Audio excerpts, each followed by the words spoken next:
कार्यशाला लगाएगी, ट्रेनिंग देगी, और इधर मुझे लगता है कि एक ही दिन का कार्यक्रम यूथ को बूस्ट करना, तो क्या निरंतर चलने वाली तैयारी एक कारण है कि एक ही दिन में सब हो जाएगा? और इधर निरंतरता नहीं है, इसलिए 10 दिन लगाने पड़ेंगे। और इनेलो जो इस बीच दोनों पार्टियों के बीच दो पार्ट हैं, उन पार्टों के बीच में कहीं ना कहीं थोड़ा अपने आप को उधार दे रही है, कैसा देखते हैं भाटिया साहब?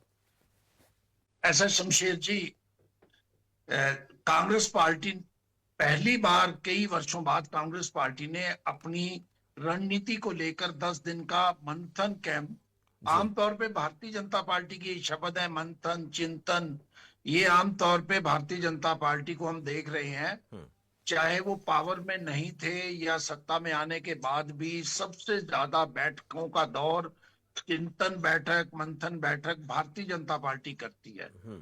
क्योंकि कांग्रेस पार्टी के पास हरियाणा में जीतने का मौका था, लेकिन उनके बीच में मंथन नहीं था, चिंतन नहीं था, विचार नहीं थे आपस में, और गुटबाजी इतनी थी कि आपस में नेता जो थे, आपस में उनके कुछ नेताओं के बोलचाल भी नहीं थे, जिस कारण कांग्रेस पार्टी 2024 का चुनाव हारी।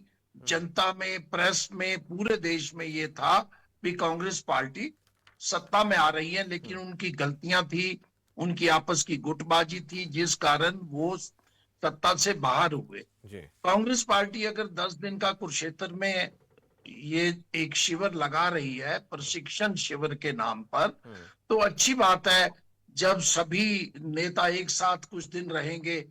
और मैं तो ये कहता हूं जिला अध्यक्षों के स्थान पर आपको कुछ बड़े नेताओं को एक साथ बैठाना होगा 1-2 दिन तक, और उनके बीच में मंथन करवाना होगा, चिंतन करवाना होगा कि हमारी गलतियां क्या है।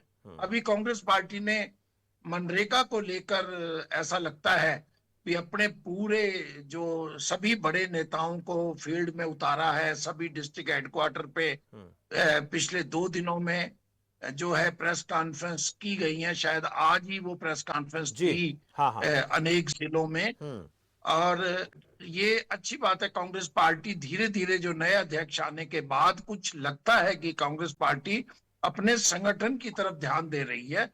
बाकी जो इनेलो की बात है, एक सवाल इसमें भाटिया साहब, एक बीच में इनेलो की बात पर छोटा सा रिएक्शन आपको आपसे चाहूंगा कि इस वक्त संगठन को लेकर कांग्रेस जो काम कर रही है, तो क्या जो ताकत जहां लगनी चाहिए, अभी जो मनरेगा को लेकर ओंकार सिंह जी बात कर रहे थे, या फिर उन्होंने कहा कि भाई आप नई योजना ले आते, अगर नाम बदल दिया तो कोई बात नहीं, नाम अपनी सरकार आए तो आप फिर बदल देना, तो क्या जो संगठन की ताकत है कांग्रेस की सही दिशा में जा रही है कि बहुत ज्यादा इस पर फोकस करने की जरूरत नहीं है, बाकी जो प्रदेश के प्राथमिक मुद्दे हैं वहां पर काम करे कांग्रेस पार्टी, तब तो कहीं ठीक रहेगा? नहीं, वो कांग्रेस पार्टी और भारतीय जनता पार्टी में एक अंतर है, हरियाणा में नहीं पूरे देश में अंतर है।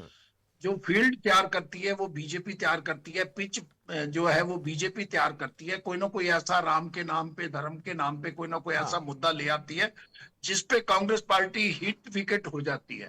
मनरेगा निश्चित रूप से जो है दुखती रग है। मनरेगा पिछले 11 वर्षों में देश में और प्रदेश में सत्ता में होने के बावजूद मनरेगा पे बहुत काम नहीं हुआ।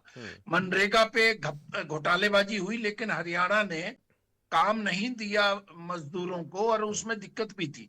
मनरेगा क्या था शमशेर जी, आमतौर पे गांव के मजदूर को एक जोड़ खोदने के लिए, भरने के लिए दे देते थे। मैं कई बार कह चुका हूं मनरेगा का विस्तार होना चाहिए था।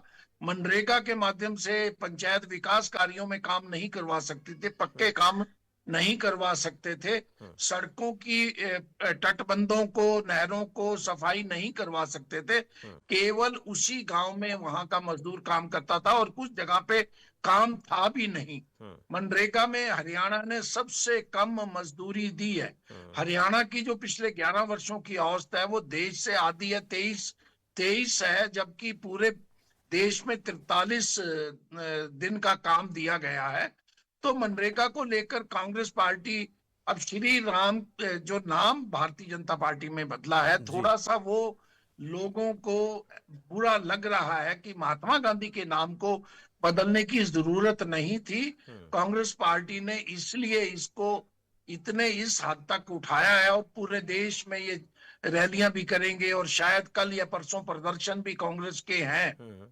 उसके बाद ये जो प्रशिक्षण शिविर जो लग रहा है, जिसकी बात हम कर रहे थे, वो पहली बार अनेक वर्षों बाद कांग्रेस में जब अशोक तंवर अध्यक्ष थे और उनका हुड्डा साहब से जो झगड़ा हुआ था, उसके बाद कुमारी शैलजा को अध्यक्ष बनाया गया, फिर उदय भान जी को अध्यक्ष बनाया गया।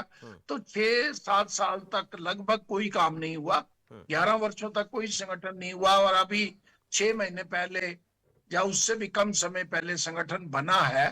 तो कांग्रेस पार्टी कोशिश कर रही है, लेकिन कांग्रेस पार्टी ने विधानसभा में भी वो मुद्दे नहीं उठाए, वहां भी वो अविश्वास प्रस्ताव लेकर आए विधानसभा में, और उसके साथ साथ जो है वो वोट चोरी पे, जो है SIR पे, चुनाव सुधार पे, वंदे मातरम पर विधानसभा में भी चर्चा हुई, लोकसभा में भी चर्चा हुई।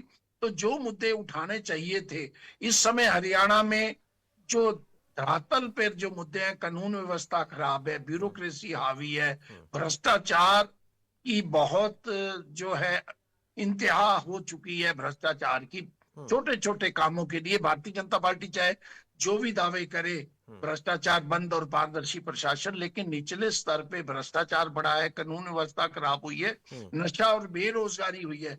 अभी भारतीय जनता पार्टी के प्रवक्ता को मैं सुन रहा था, वो कह रहे थे गांव में क्योंकि गरीबी घटी है। अगर गांव में गरीबी घटी है तो 2024 में BPL 71% हरियाणा में थे, और आप हरियाणा में अभी भी 50% से अधिक BPL परिवार हैं।